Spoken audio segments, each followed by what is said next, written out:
Hello student, welcome to Magnet Brains competition. मैं आपका maths mentor Pankaj sir आपका बहुत बहुत स्वागत करता हूं आपके अपने यूट्यूब चैनल पर। आज के सेशन में हम देखने वाले हैं रेशियो एंड प्रोपोर्शन के DPP daily practice problem level 2 को, और यहां पर हम डिस्कस करेंगे कुछ अच्छे सवाल जो कि एग्जामिनेशन पॉइंट ऑफ व्यू से इंपॉर्टेंट हैं, ठीक है, रिलेवेंट हैं। मैं ये नहीं कहूंगा कि सवाल टफ होंगे, हाँ ठीक ठाक सवाल होंगे, बट एग्जामिनेशन के पॉइंट ऑफ व्यू से हमने उसको रखा हुआ है, ठीक है। तो चलिए शुरू करते हैं आज के सेशन को। और पहला सवाल आपके स्क्रीन पर ये रहा। सवाल को बहुत आराम से और अच्छे से पढ़ेंगे। A stall sells popcorn and chips in packet of 3 sizes, large, super and jumbo. The number of large, super and jumbo packet in its stock are in the ratio 7:17:16 for popcorn and 6:15:14 for chips. If the total number of popcorn packet in its stock is same as that of chips packet, then the number of jumbo popcorn packets and chips packet are in the ratio. तो यहाँ पर एक stall है जो कि popcorn और chips के packet बेचता है, और उसके पास में जो पॉपकॉर्न और चिप्स के जो पैकेट्स का जो साइजेस हैं, अवेलेबल साइजेस हैं, वो लार्ज, सुपर और जंबो साइजेस हैं, ठीक है, 3 साइजेस में वो बेचता है। और जो पॉपकॉर्न के लिए उसके पास जो नंबर ऑफ पैकेट्स हैं लार्ज, सुपर और जंबो के, वो 7, 17 और 16 के रेशियो में है। और चिप्स के लिए जो नंबर ऑफ पैकेट्स हैं किसके लिए, लार्ज, सुपर और जंबो के, वो कितने हैं, 6, 15 और 14 के रेशियो में है। आपसे ये भी बोला गया कि जो पॉपकॉर्न के पैकेट्स हैं और चिप्स के जो पैकेट्स हैं उनका जो नंबर है, नंबर ऑफ पैकेट्स, वो भी सेम है। आपसे बोल रहा है कि जो जंबो पॉपकॉर्न और चिप्स के पैकेट हैं, है ना, जंबो साइज के जो पॉपकॉर्न और चिप्स के पैकेट हैं, उनका आपस में रेशियो क्या होगा, ये आपको पता लगाना है, ठीक है। तो यहाँ पर हम क्या देखेंगे भैया, 7, 17, 16, 6, 15, 14, ठीक है। तो 7, 17 और मेरे ख्याल से कितना लिखा है, 16, एक बार चेक करते हैं, ठीक है, और 6, 15, 14, ठीक है, 6, 15 और 14, ठीक है। ये लार्ज है, सुपर है और ये जंबो है, ये पॉपकॉर्न है, ठीक है, ये पॉपकॉर्न है और ये चिप्स है। अब सवाल में आपको क्या बोला गया है, रेशियो एक बार चेक कर लो, है ना, 7, 17, 16, 6, 15, 14, ठीक है। अब यहाँ पर ये बोला गया है कि ये जो तीनों साइजेस के जो नंबर ऑफ पैकेट्स हैं पॉपकॉर्न के और चिप्स के, ये सेम है। तो हमने पहले इसको देखा चेक करके कि इनका टोटल क्या आ रहा है, ठीक है, इनका टोटल सेम आना चाहिए। अगर सेम नहीं है तो फिर इनको सेम बनाना पड़ेगा, क्योंकि कंडीशन है। तो 17 और 7 कितना हो गया आपके पास, 24, 24 और 16 कितना हो गया आपके पास में, 40, है ना, ये हो गया 40। 15 और 6 कितना हो गया, 21, 21 और 14 कितना हो गया आपके पास, 35। तो ये तो अलग अलग आ रहे हैं, इनका टोटल तो अलग अलग आ रहा है, जबकि इनका टोटल सेम होना चाहिए सवाल के अनुसार। तो अब क्या करेंगे, यहाँ पर ध्यान से देखो, इस वाले में हम 7 मल्टीप्लाई कर देते हैं और इस वाले में हम 8 मल्टीप्लाई कर देते हैं। तो ये दोनों ही कितने हो जाएंगे, 280 हो जाएंगे। ये दोनों ही कितने हो जाएंगे, 280 हो जाएंगे। तो आपने यहाँ पर क्या मल्टीप्लाई किया है, 7, तो आपको 7 हर जगह मल्टीप्लाई करना पड़ेगा, आपको 7 हर जगह मल्टीप्लाई करना पड़ेगा, ठीक है, बात समझ में आ रही है। आपने यहाँ पर क्या मल्टीप्लाई किया, 8, तो आपको 8 यहाँ पर हर जगह मल्टीप्लाई करना पड़ेगा, ठीक है, आपको 8 यहाँ पर हर जगह मल्टीप्लाई करना पड़ेगा, ठीक है, ठीक है सर, ये तो समझ में आ गया।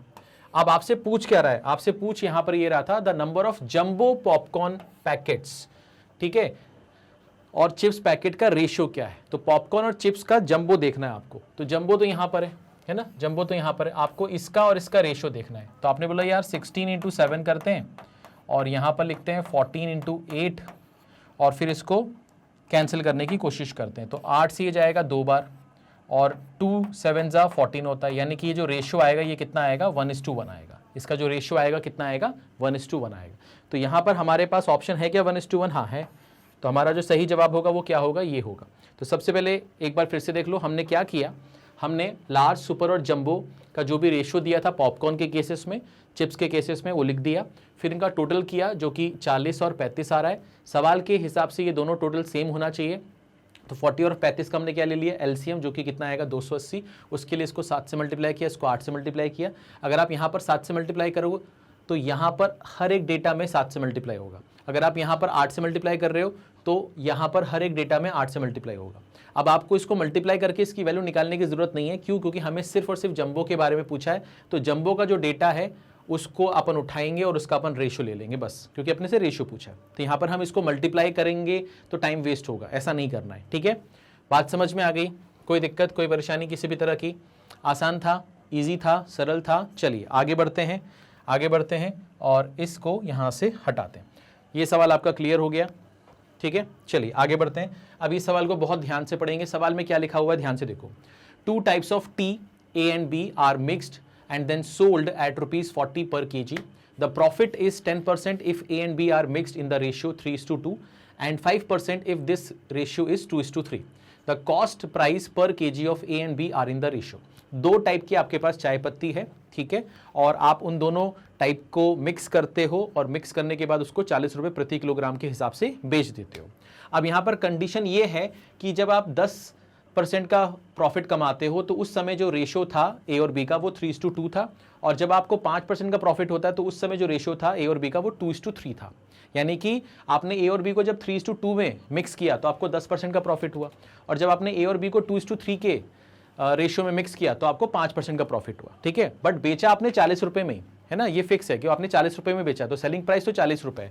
आपसे पूछ रहा है दोनों ए और बी जो चाय पत्तियां हैं उनका जो कॉस्ट प्राइस है उसका रेशियो क्या होगा, उसका रेशियो क्या होगा। और आपके पास हमें यहाँ पर ऑप्शंस दिए गए हैं। तो पहले तो सवाल समझ में आ गया होगा कि भैया आपके पास में 2 टाइप की चाय पत्ती हैं, दोनों का कोई कॉस्ट प्राइस होगा, है ना, उनका रेशियो हमें बताना है। दोनों का सेलिंग प्राइस सेम है 40 रुपये पर केजी। एक बार आपको 10% प्रॉफिट हो रहा है ना, जब आप उसको 3:2 के रेशियो में मिला रहे हो। एक बार आपको 5% का प्रॉफिट मिल रहा है जब आप उसको 2:3 में मिला रहे हो, ठीक है। अब यहाँ पर इस सवाल को कैसे ऑपरेट करेंगे, कैसे सॉल्व करेंगे, ध्यान से देखने की कोशिश करिए और समझने की कोशिश करिए। देखिए हमने मान लिया यहाँ पर ए है और यहाँ पर बी है। इसका जो प्राइस है वो x रुपीस पर केजी है, इसका जो प्राइस है वो y रुपीस पर केजी है, ठीक है। इसका x रुपीस पर केजी, इसका y रुपी पर केजी, और हमें x और y का रेशियो चाहिए, ठीक है, हमें x और y का रेशियो चाहिए। तो हम क्या करेंगे यहाँ पर ध्यान से देखो। पहला केस जो है वो आपको क्या बोल रहा है कि आपको 10% का प्रॉफिट हो रहा है जब आप इन दोनों को 3:2 में मिक्स कर रहे हो, और बाद वाला केस में आपको 5% का प्रॉफिट हो रहा है जब आप इसको 2:3 में मिक्स कर रहे हो। और आपने जो सेलिंग प्राइस रखी है दोनों की वो सेम है दोनों ही केसेस में, वो कितनी है 40 रुपीज़ पर केजी, ठीक है, 40 रुपीज़ पर केजी, ठीक है। अब क्या करना है, कैसे करना है, ध्यान से देखो। अब ये 3:2 का मतलब क्या है, 3:2 का मतलब क्या है कि फॉर एग्जांपल आपने इसका 3 किलो लिया तो इसका 2 किलो लिया होगा, इसका 2 किलो लिया तो इसका 3 किलो लिया होगा, ऐसा कुछ है। तो अगर आपने इसका 3 किलो लिया तो ये तो x रुपीज़ पर केजी के हिसाब से आप बेच रहे हो, सॉरी खरीद रहे हो आप। इसकी कॉस्ट प्राइस कितनी है, x रुपीज़ पर केजी, तो 3 किलो का कॉस्ट कितना हो जाएगा, 3x हो जाएगा। इसका कॉस्ट y रुपीज़ पर केजी, अगर आपने ये 2 किलो लिया होगा तो 2 × y इसका कॉस्ट आ जाएगा, ठीक है। और यहाँ पर 3 और 2 टोटल कितना हो गया 5, तो ये इनका एवरेज कॉस्ट आ गया, ठीक है। अब इनका जो एवरेज कॉस्ट आ गया, इस पर आप क्या कमा रहे हो, इस पर आप 10% का प्रॉफिट कमा रहे हो, तो यहाँ पर आप लिखोगे 110/100, तो ये आपका सेलिंग प्राइस आ जाएगा। और ये सेलिंग प्राइस जो ये कितना है, ये आपका 40 है, ये सेलिंग प्राइस कितना है आपका 40 है, ठीक है। ये बात समझ में आ गई, ठीक है। अब बात आती है कि सर अगर आप इसका 2 किलो लेते हो और इसका 3 किलो लेते हो, आपको 5% का प्रॉफिट हो रहा है सवाल के हिसाब से। तो अगर आपने 2 किलो लिया तो ये तो x रुपीज़ पर केजी इसकी कॉस्टिंग है, तो ये कितना हो जाएगा, ये हो जाएगा आपका 2x, ये हो जाएगा वैसे आपका 3y, ये कितना हो जाएगा 5। ये एवरेज कॉस्ट आ गया, इस पे आपको 5% का प्रॉफिट हो रहा है तो 105/100, ये सेलिंग प्राइस आ गया। ये सेलिंग प्राइस भी 40 रुपये के बराबर है, सवाल में कहा गया। दोनों ही केसेस में आपका जो सेलिंग प्राइस है वो सेम ही है, 40 है। तो ये दोनों आपस में क्या हो गए, बराबर हो गए। अगर ये दोनों आपस में बराबर हो गए तो अब क्या करेंगे, ध्यान से देखो। यहाँ से हमारा 5 गया, यहाँ से हमारा 5 गया, ठीक है। यहाँ से हमारा 100 गया, यहाँ से हमारा 100 गया, ठीक है सर। यहाँ पर हमारा क्या हो जाएगा 5 2 ज़ा 5 2 ज़ा, यहाँ पर क्या हो जाएगा 5 2 ज़ा 5 1 ज़ा, ठीक है। कोई दिक्कत कोई परेशानी नहीं। अब इसको मल्टीप्लाई करते हैं, ये हो जाएगा 66x, ये हो जाएगा 44y, यहाँ पर क्या हो जाएगा, ये हो जाएगा आपके पास में 42x, और ये हो जाएगा आपका 63y। अब यहाँ पर ये इसके पास आएगा तो ये बन जाएगा आपका 24x, और ये हो जाएगा आपका इसके पास जाने के बाद में 19y। तो आपको क्या चाहिए, आपको तो चाहिए यहाँ पर x/y, तो x/y कितना आ जाएगा आपका 19/24, 19/24। तो हमें दोनों के कॉस्ट प्राइस x और y क्या था, कॉस्ट प्राइस जो था, तो दोनों के कॉस्ट प्राइस का क्या चाहिए था, रेशियो ही तो चाहिए था, तो वो कितना आएगा 19:24 आएगा। तो इस सवाल का जो सही जवाब है वो कितना है 19:24, यानी कि सही जवाब हमारा कौन सा है, सेकंड ऑप्शन, बी ऑप्शन, ठीक है। एक बार इसको देखो, ठीक है, एक बार इसको देखो ध्यान से, फिर से दोहरा देता हूं। दोनों चाय पत्तियों के कॉस्ट प्राइस का अनुपात रेशियो चाहिए था। हमने मान लिया कि इसका कॉस्ट प्राइस, इसका कॉस्ट प्राइस कितना है, x और y है, ठीक है, x और y रुपीज़ पर केजी है। अगर आप इसका 3 यूनिट ले रहे हो, इसका 2 यूनिट ले रहे हो, तो 3 यूनिट के हिसाब से इसकी कॉस्टिंग कितनी आएगी, 2 यूनिट के हिसाब से इसकी कॉस्टिंग कितनी आएगी, एवरेज कॉस्ट कितना आएगा, 5 से डिवाइड करेंगे, ये एवरेज कॉस्ट है, इस पे आपको 10% का प्रॉफिट हो रहा है, ठीक है, बेच रहे हो आप 40 रुपए में। यहां पर इसके हिसाब से हमने इसकी कॉस्टिंग निकाल ली है ना, 5 यूनिट की। यहां से एवरेज कॉस्ट आ गया, एवरेज कॉस्ट आ गया, उस पर आपको 5% का प्रॉफिट हो रहा है, बेच रहे हो आप 40 रुपए में ही। तो ये दोनों बराबर होंगे, सॉल्व करेंगे, एक्स और वाई का रेशियो चाहिए था बस, और कुछ नहीं करना था इसमें, ठीक है। क्लियर है भैया? कोई दिक्कत, कोई परेशानी किसी भी तरह की नहीं? चलिए आगे बढ़ते हैं, आगे बढ़ते हैं और नेक्स्ट सवाल पे चर्चा करते हैं। नेक्स्ट सवाल आपसे क्या बोलता है, Raju and Lalita originally had marbles in the ratio 4:9, ठीक है। Then Lalita gave some of her marbles to Raju. As a result, the ratio of the number of marbles with Raju to that with Lalita become 5:6. What fraction of her original number of marble was given by Lalita to Raju? ठीक है, तो यहां पर हो क्या रहा है, यहां पर आपको ये बोला जा रहा है कि राजू ललिता के पास में ओरिजिनली शुरुआत में उनके पास में कुछ मार्बल्स हैं, ठीक है, जिनका रेशियो कितना है 4:9 है, ठीक है, 4:9 है। अब ललिता जो है वो अपने में से कुछ मार्बल जो है वो राजू को दे देती है, और ऐसा करने पर अब दोनों के पास में जो मार्बल्स होंगे राजू ललिता के पास में, उसका जो अनुपात होगा, उसका जो रेशियो होगा वो 5:6 हो जाएगा, ठीक है। तो आपसे बोल रहा है कि ललिता ने अपना जो भी मार्बल था उसके पास, उसमें से कितना हिस्सा जो है वो राजू को दिया है, यानी कि आपको निकालना किस चीज का अनुपात है, रेशियो है, जो दिया है और जो उसके पास था टोटल, उसका रेशियो बताना है बस, ठीक है। तो कैसे करेंगे, यहां पर ध्यान से देखो, पहले रेशियो कितना था 4:9, बाद में कितना हो गया 5:6, ठीक है। और हमें रेशियो बताना है जो दिया है टोटल के साथ में उसका रेशियो कितना है ना, जो अमाउंट आपने दिया है राजू को वो ऊपर रहेगा और नीचे क्या रहेगा, टोटल नंबर ऑफ मार्बल जो ललिता के पास में थे। तो कैसे करेंगे, 4:9 5:6, तो हमने बोला सर यहां पर लिखा राजू और यहां पर लिखा ललिता, यहां लिखा 4:9, तो हमने मान लिया कि यहां पर इसके पास जो मार्बल्स हैं वो 4x है, इसके पास जो मार्बल्स हैं वो 9x है। इसने के मार्बल दे दिए, मान लो इसने के मार्बल दे दिए, तो के मार्बल अगर इसने दे दिए तो इसमें से के कम हो जाएगा, और ये जो के मार्बल इसने दिए वो इसको दे दिए, तो यहां पर ये ऐड हो जाएगा। तो इसके पास जो मार्बल्स हो जाएंगे वो 4x प्लस के हो जाएगा, और इसके पास जो मार्बल्स हो जाएंगे वो 9x माइनस के हो जाएगा। और इसका जो रेशियो है 4x प्लस के और 9x माइनस के का जो रेशियो है वो आपको कितना दिया है, वो आपको दिया है 5:6 का, वो आपको दिया है 5:6 का, तो ये हो जाएगा 5/6, ठीक है। आपको निकालना क्या है, आपको निकालना है कि ललिता ने जितने मार्बल्स दिए हैं और उसके पास में जितने मार्बल्स थे यानी कि 9x, आपको इसका रेशियो निकालना है, k/9x निकालना है, ठीक है। अच्छा, तो अब यहां पर क्या करोगे, यहां पर आप क्रॉस मल्टीप्लाई कर दो, तो ये कितना हो जाएगा 24x प्लस 6k, यहां पर हो जाएगा 45x माइनस 5k, और यहां पर ये इसके पास जाएगा तो ये कितना हो जाएगा आपके पास में 21x, और ये इसके पास आ जाएगा तो ये कितना हो जाएगा 11k, ठीक है सर। अब हमें क्या चाहिए, k/9x चाहिए, तो हमने यहां पर 7x, या अपन इसको ऐसे लिख लेते हैं, पहले तो हमने लिखा 21 = 11 k अपॉन कितना x, ठीक है, या 11 को अपन यहां भेज देते हैं, ठीक है, 11 को अपन यहां भेज देते हैं, तो ये हो गया आपके पास में। आपको क्या चाहिए, नीचे 9 चाहिए, नीचे 9 चाहिए, तो आप क्या करोगे, यहां पर आप 9 से मल्टीप्लाई कर दो नीचे की तरफ, तो आपको इधर भी 9 से मल्टीप्लाई करना पड़ेगा। तो यहां पर अगर कैंसिल करोगे तो 3 7 जा 3 3 जा 3 × 11 यानी कि 7/33 = ये आ जाएगा k/9x। तो k/9x की वैल्यू कितनी आ रही है 7/33, k/9x की वैल्यू कितनी आ रही है 7/33, ठीक है। क्या किया मैंने कि मैंने मान लिया कि राजू और ललिता के पास में जो नंबर ऑफ मार्बल्स है जो कि हमें गिवन था वो 4:9 के रेशियो में था, हमने मान लिया 4x और 9x इनके पास मार्बल्स हैं, इसने k मार्बल इसको दिए तो इसमें से k कम होगा, इसमें k जुड़ जाएगा, तो ये मार्बल्स हो जाएंगे। इसका जो रेशियो 5/6 है, क्रॉस मल्टीप्लाई किया, क्रॉस मल्टीप्लाई करके हमें निकालना क्या है वो पता होना चाहिए, पहले हमें निकालना है k/9x, तो हमने यहाँ पर पहले k/x निकाल लिया, ठीक है, हमने यहाँ पर क्या निकाल लिया, पहले k/x निकाल लिया, तो k/x की वैल्यू कितनी आ गई 21/11 आ गई, बट हमें k/9x निकालना, तो हमने 1/9 दोनों तरफ मल्टीप्लाई कर दिया, ठीक है, 1/9 मल्टीप्लाई कर दिया, सॉल्व किया तो ये 7/33 हो गया, और यही आपका रिक्वायर्ड आंसर था, ठीक है। बात समझ में आ रही है, एक बार अच्छे से इसको देखो, एक बार अच्छे से देखो, कोई दिक्कत हो तो कमेंट करके बोलो,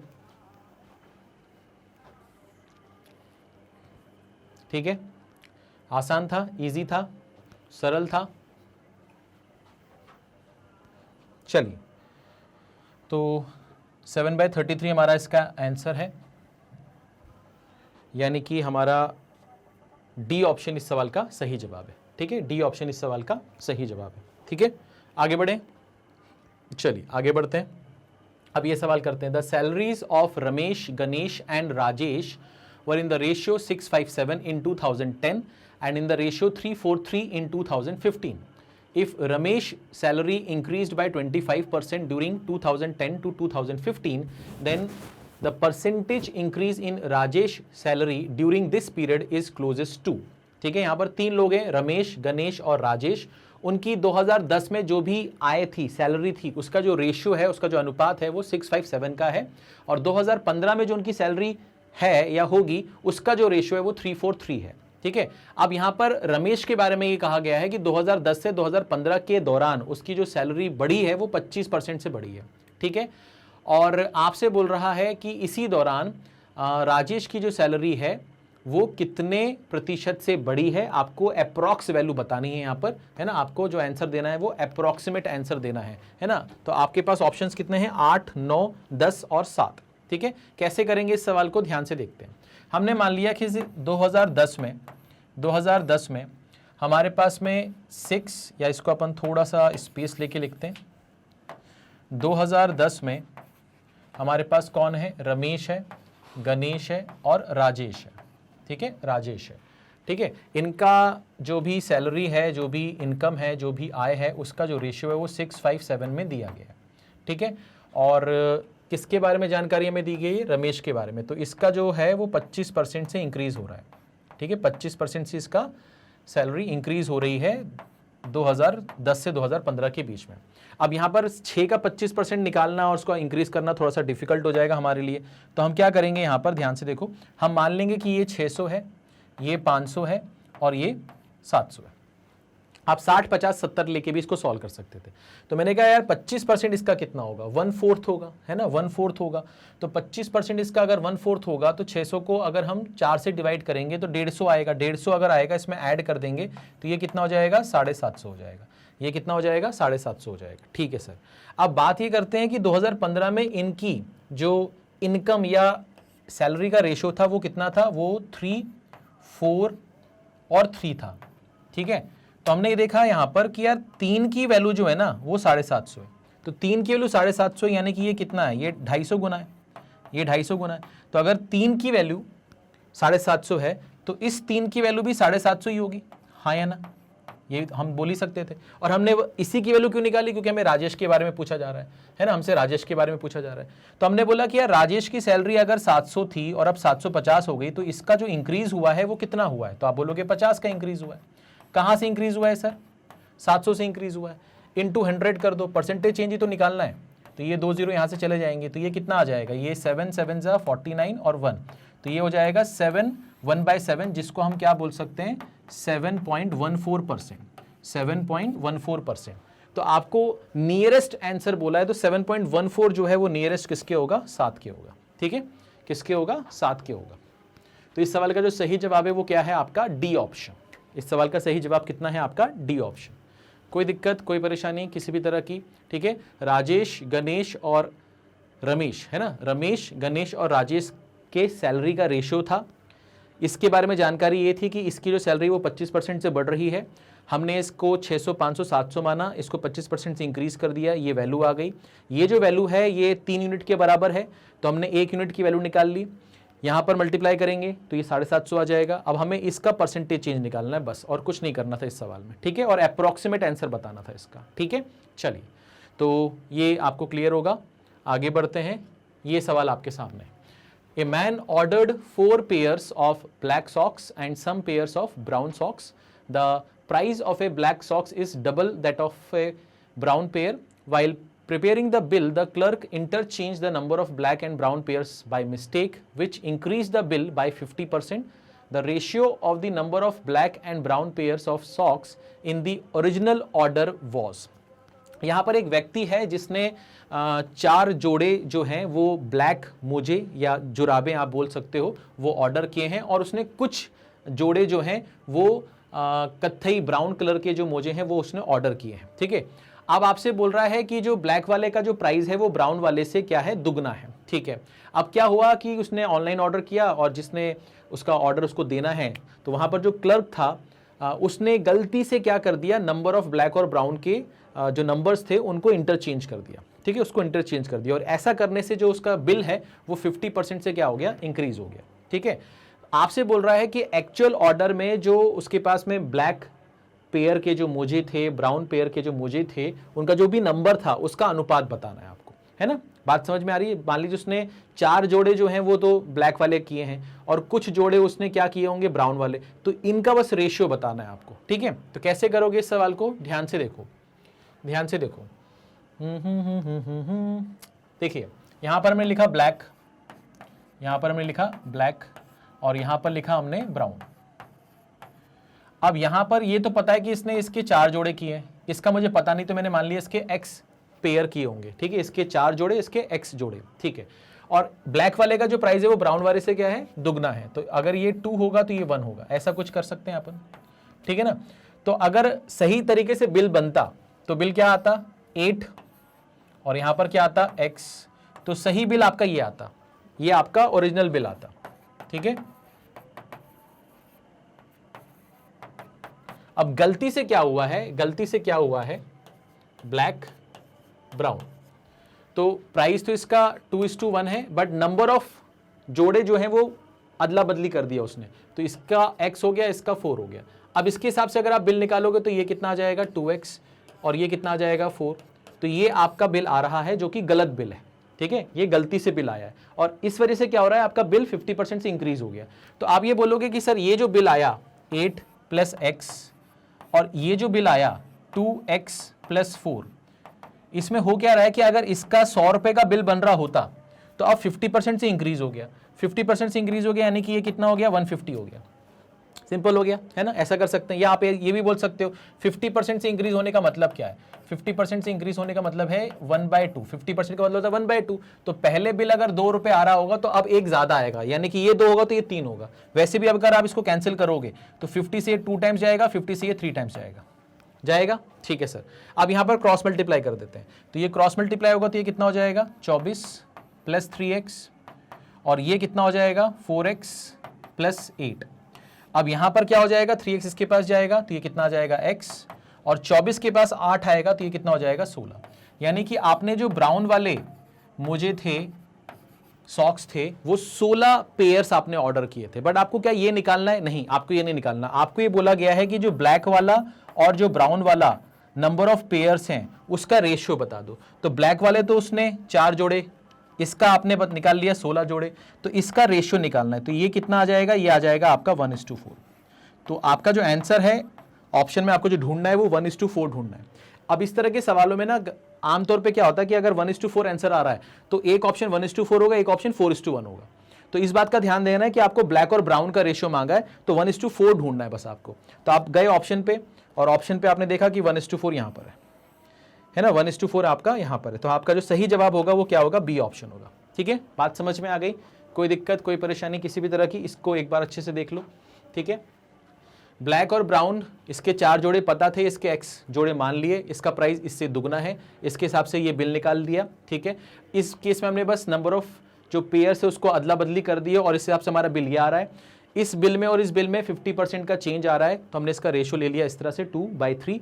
सॉल्व किया, हमें ब्राउन वाले के नंबर ऑफ जोड़े पता चल चुके हैं, ब्लैक वाले और ब्राउन वाले का रेशियो निकालना है। ठीक है, बात समझ में आ रही होगी, कोई दिक्कत, कोई परेशानी किसी भी तरह की नहीं। चलिए आगे बढ़ते हैं, इस सवाल पे आते हैं। अब यहां पर क्या बोल रहा है, 1 year ago the ratio between Dheeraj income and Neeraj income was 3:5. The ratio of their individual income of last year and present year are 2:3 and 4:5 respectively. If their total income for the present year are ₹4300, find the present income of धीरज। अब यहां पर 2 व्यक्ति हैं, धीरज और नीरज। धीरज और नीरज के 1 साल पहले की जो भी सैलरी थी, जो भी आय थी, जो भी इनकम थी, उसका जो रेशियो है वो 3:5 है। 1 साल पहले का, धीरज और नीरज के 1 साल पहले की इनकम का रेशियो 3:5 है। और बाद में जो आपको रेशियो दिया है वो धीरज का और नीरज का पिछले साल और इस साल पिछले साल और इस साल के इनकम का रेशियो है धीरज का और नीरज का। यानी कि ये रेशियो किसका है? धीरज और नीरज के लास्ट ईयर का। ये रेशियो किसका है? धीरज का पिछले साल और इस साल के इनकम का रेशियो।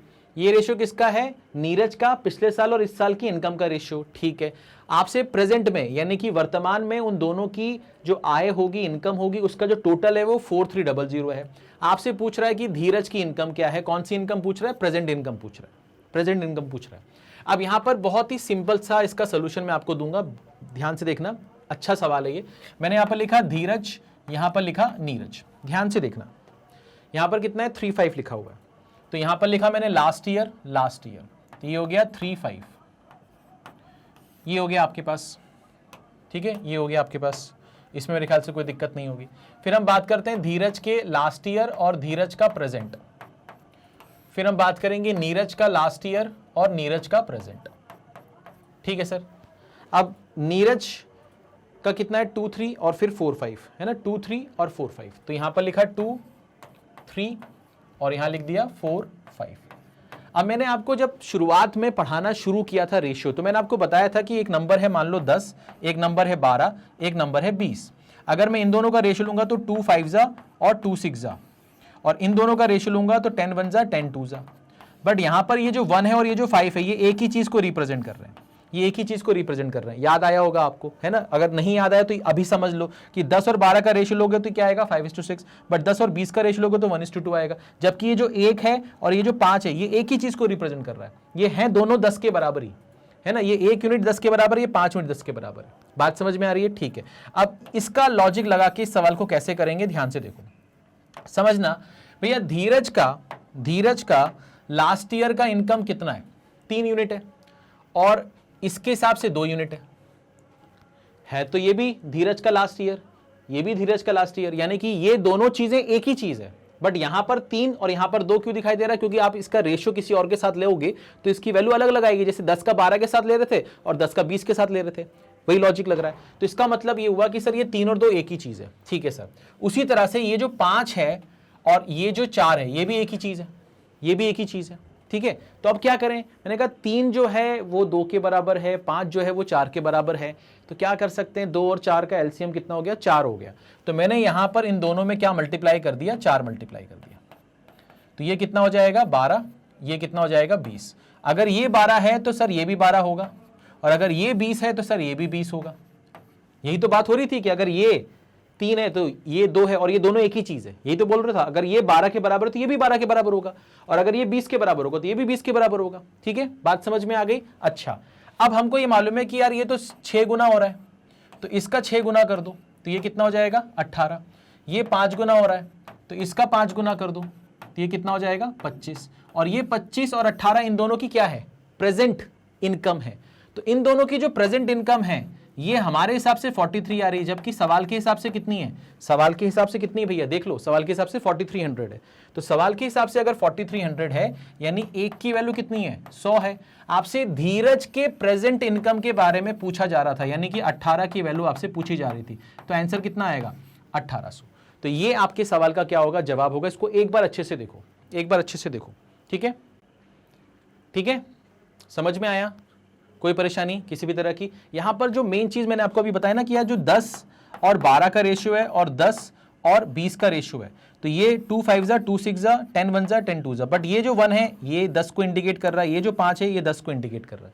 तो ये 1 और 5 जो है ये एक ही चीज को रिप्रेजेंट कर रहे हैं। उसी तरह से यहां पर जो धीरज का लास्ट है वो 3 से जा रहा है और यहां पर 2 से जा रहा है, यानी 3 और 2 एक ही चीज है। तो आप क्या करें?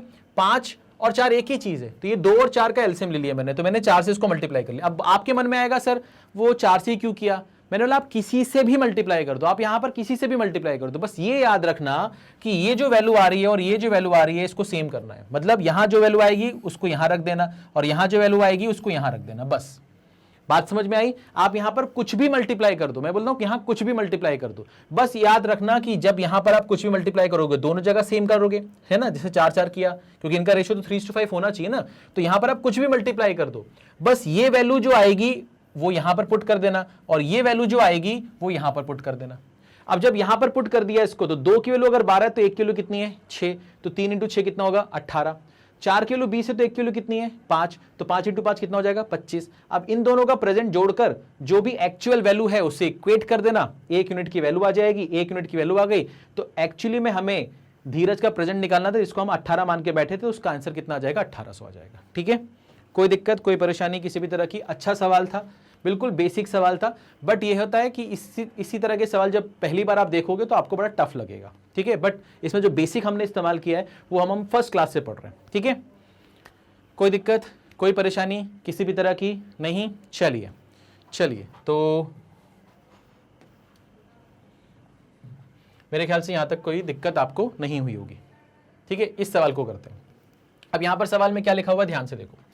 A sum of rupees 430 has been distributed among 45 people consisting of men, women and children. The total amount given to men, women and children are in the ratio 12, 15, 16. But the amount received by each man, woman and child are in the ratio 6, 5, 4. Find what each man, woman and child receive in rupees. आपके पास options है, सवाल को समझ लेते हैं पहले। यहां पर आपके पास में 430 रुपए जिसको आपको कुछ लोगों में बांटना है। उन लोगों में कौन कौन है? पुरुष है, महिलाएं हैं और बच्चे हैं। ठीक है, टोटल कितने लोग हैं? ये लोग 45 लोग हैं। इस 45 लोगों में कुछ पुरुष भी हैं, महिलाएं भी हैं और बच्चे भी हैं। ठीक है, अच्छा, अब यहां पर जो भी आप अमाउंट दे रहे हो पुरुषों को, महिलाओं को और बच्चों को, जो भी अमाउंट आप पुरुषों को दे रहे हो, महिलाओं को दे रहे हो और बच्चों को दे रहे हो, उसका जो रेशियो है वो 12, 15 और 16 है। एक चीज, ठीक है, और आप जब एक पुरुष, एक महिला और एक बच्चे को दे रहे हो, उसका जो अमाउंट का रेशियो है वो 654 है। ठीक है सर, ये भी समझ में आ गया। आपसे बोल रहा है एक्चुअली में एक पुरुष को, एक महिला को, एक बच्चे को कितना अमाउंट मिल रहा है, ये आपसे इस सवाल में पूछा गया है। कैसे करेंगे यहां पर ध्यान से देखो। सबसे पहले हम ये बोलेंगे कि सर यहां पर मेन है, वुमेन है और चाइल्ड। ठीक है सर, तो इनको जो आप अमाउंट दे रहे हो ना वो कितना है 12, इनको 15 और इनको 16। मतलब मान लेते हैं कि भैया हम जितने भी आदमी हैं उनको टोटल 12 रुपए में खत्म हो गया उनका हिसाब, 15 रुपए में वुमेन का पूरा हिसाब खत्म हो गया, 6 रुपए में पूरे बच्चों का हिसाब खत्म हो गया। जितने भी बच्चे थे उनको 6 रुपए में हमने दे दिया, सबका हिसाब खत्म हो गया। अब हम अगर बात करते हैं कि भैया एक पुरुष को कितना दे रहे हो, एक महिला को कितना दे रहे हो, एक बच्चे को कितना दे रहे हो, अगर उसका अनुपात लें तो यहां पर कितना आ रहा है 6, 5 और 4। तो यहां पर मैं लिख रहा हूं टोटल जो भी आप अमाउंट दे रहे हो, और यहां पर जो है ये ईच हो गया। अब इसको समझते हैं, बहुत ही आसान हो गया है अब ये। अब इसको समझते हैं कि सर अगर आप सारे पुरुषों को जो भी आप अमाउंट दे रहे हो वो अगर 12 रुपए है फॉर एग्जाम्पल, और एक पुरुष को आप 6 रुपए दे रहे हो, तो इसका मतलब आपके पास पुरुष होंगे कितने? 2 ही होंगे। इसका मतलब तो यही हो गया। अच्छा, अगर आप महिलाओं को 15 रुपए दे रहे हो, टोटल महिलाएं जितने भी उनको 15 रुपए दे रहे हो, और एक महिला को आप 5 रुपए दे रहे हो मान लो, तो इसका मतलब आपके पास महिला कितनी है? 3 हो गई। इसका मतलब यही हो गया। अगर आप बच्चों को 6 रुपए दे रहे हो, ठीक है, आप बच्चों को कितना दे रहे हो? 6 रुपए दे रहे हो, ये 16 है ना, बच्चों को 16 रुपए दे रहे हो। तो अगर बच्चों को आप 16 रुपए दे रहे हो और टोटल बच्चों को 16 रुपए दे रहे हो और एक बच्चे को आप 4 रुपए दे रहे हो, इसका मतलब है कि आपके पास में कितने बच्चे होंगे? 4 बच्चे होंगे। हाँ या ना? क्या ये बात समझ में आ गई? हाँ सर समझ में आ गई। अगर आप ये बोल रहे हो कि सर 2 पुरुष हैं, 3 महिलाएं हैं और 4 बच्चे हैं, तो आपके हिसाब से तो टोटल कितने लोग होंगे? 4, 3, 7, 2, 9 लोग होंगे। बट ये 9 लोग तो है नहीं, ये तो 45 लोग हैं सवाल के हिसाब से, यानी कि ये 9 की वैल्यू 45 है, यानी 5 गुना हो रहा है। तो अगर ये 5 गुना हो रहा है तो इसका मतलब क्या हुआ? इसका मतलब हुआ कि ये किसके बराबर है? 10, ये किसके बराबर है? 15, और ये किसके बराबर है? 20। क्या ये बात समझ में आ गई? इसका मतलब आपके पास में कितने पुरुष हैं? 10, महिलाएं कितनी हैं? 15, और बच्चे कितने हैं? 20 हैं। ठीक है सर, समझ में आ गया। अब ये यहां पर एक और चीज है कि सर आपने जो टोटल रुपए दिए थे वो कितने कितने दिए थे सर? टोटल रुपए जो आपके पास थे वो कितने थे? 430 थे, और इसके हिसाब से आपने पुरुषों को दिए हैं 12, महिलाओं को दिए हैं 15 और बच्चों को दिए हैं 16। तो अगर मैं इसका टोटल कर लूं तो ये कितना हो रहा है? इसका टोटल आ रहा है मेरा 43। बट इस 43 की वैल्यू एक्चुअली में कितनी है? 430 है। तो अगर 43 की वैल्यू 430 है, इसका मतलब 1 किलो कितनी है? 10 है। 1 किलो कितनी है? 10 है। तो अगर 1 किलो 10 है तो इसका मतलब ये 120 हो गया, ये 150 हो गया, ये 160 हो गया। हाँ ठीक है सर, समझ में आ गया। अब यहां पर हमें ये समझ में आ गया भैया कि अगर आपने 120 रुपए पुरुषों को बांटे हैं और आपके पास में 10 पुरुष हैं एक्चुअली में, तो आपने एक पुरुष को कितने दिए होंगे? 12 रुपए। अगर आपने महिलाओं को 150 रुपए दिए हैं और आपके पास महिलाएं 15 थी, तो आपने एक महिला को कितना दिया होगा? 10 रुपए। और अगर आपके पास में 160 रुपए जो आपने बच्चों को दिए हैं और आपके पास में जो बच्चे हैं वो कितने हैं? 20 हैं, तो यानी एक बच्चे को जो आपने अमाउंट दिया होगा वो कितना होगा? 8 रुपए। तो यही आपको निकालना था कि एक पुरुष, एक महिला और एक बच्चे को आप कितना अमाउंट दे रहे थे। बात समझ में आई? ठीक है, अच्छा सवाल है। ठीक है, अच्छा सवाल है, कठिन नहीं है, बट हाँ अच्छा सवाल है। ठीक है, अगर कोई बच्चा पहली बार देखेगा तो उसको थोड़ा सा हो सकता है टफ लगे, बट ऐसा टफ भी नहीं बोलूंगा मैं, बट हाँ कुछ बच्चों को टफ लग सकता है। ठीक है, बात समझ में आ रही है? कोई दिक्कत, कोई परेशानी किसी भी तरह की नहीं? आगे बढ़ सकते हैं? चलिए आगे बढ़ते हैं, और ये हमारा लास्ट क्वेश्चन होगा आज के सेशन का। अब यहां पर क्या लिखा हुआ है? A box contains 420 coins of 1 रुपी 50 पैसा एंड 20 पैसा। The ratio of their value is 13, 11, 7. The number of 50 पैसा कॉइन इज। ठीक है, तो एक डिब्बे में आपके पास में कुल 420 सिक्के हैं। किस टाइप के सिक्के हैं? 1 रुपए 50 पैसे और 20 पैसे के सिक्के हैं, और उनका जो मूल्य है, उनकी जो वैल्यू है, उसका जो रेशियो है वो 13, 11 और 7 में है। आपसे बोला 50 पैसे के कितने सिक्के हैं। कैसे करेंगे इस सवाल को? तो हम यहां पर देखेंगे कि सर आपके पास में सबसे पहले टाइप ऑफ सिक्के कौन से हैं? 1 रुपए, फिर यहां लिखा हमने 50 पैसे और यहां पर लिखा हमने 20 पैसे। ठीक है, अच्छा ये लिख लिया सर। अब हम हमेशा क्या करते थे? यहां पर हम रेशियो लिखते थे नंबर ऑफ कॉइन्स का, यहां पर हम रेशियो लिखते थे नंबर ऑफ कॉइन्स का। हमारे पास होता था अभी तक हमने जितने भी सवाल किए, बट इस केस में नहीं है हमारे पास। इस केस में क्या है हमारे पास? इस केस में हमारे पास वैल्यू जो है इनकी, उसका रेशियो है। तो ये कितना है? 13 है, ये कितना है? 11 है, और ये कितना है? 7 है। ठीक है, अब समझते हैं अभी तक हम क्या कर रहे थे। हम यहां पर जो भी होता था और यहां पर जो भी होता था इसको मल्टीप्लाई करते तो ये आ जाता था। ऐसे ही करते थे? हाँ सर ऐसे ही करते थे। अच्छा, यहां पर ये जो 50 पैसा इसको अगर हम रुपए में कन्वर्ट कर दें तो 50/100 करेंगे तो कितना आएगा? 1/2। 20/100 करेंगे तो कितना आएगा? 1/5। ठीक है, अब एक चीज समझो, इसको और इसको मल्टीप्लाई करते तो ये आता था। ठीक है, अगर मैं इसको मल्टीप्लाई करने के बाद ये ला सकता हूं, बट मुझे तो ये पता है, मुझे तो ये निकालना है, तो क्या मैं इसको इससे डिवाइड कर दूं? मतलब जैसे यहां लिखा है 2, 3 और 6, तो 2 × 3 करने पे 6 आता है। अब मान लो ये मुझे नहीं पता, तो मैं क्या करूंगा? 6 को 2 से डिवाइड कर दूंगा तो 3 आ जाएगा। हाँ आ जाएगा, यानी कि नीचे वाले को ऊपर वाले से डिवाइड कर दो, बीच वाला आ जाएगा। ठीक है सर, समझ में आ गया। 13 को 1 से डिवाइड किया, कितना आएगा? 13। 11 को आधा से डिवाइड किया, 1/2 से डिवाइड किया, कितना हो गया? 22। 7 को 1/5 से डिवाइड किया, कितना आ जाएगा? 35। समझ में आ रहा है? तो ये नंबर ऑफ कॉइन्स के क्या आ गए सर? रेशियो आ गए। ये नंबर ऑफ कॉइन्स के क्या आ गए? रेशियो आ गए।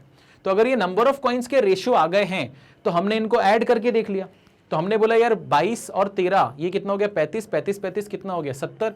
तो हमारे पास मेरे हिसाब से 70 कॉइन है, जबकि इसकी वैल्यू एक्चुअली में कितनी है? 420 है। यानी कि एक की वैल्यू कितनी है? 6 है।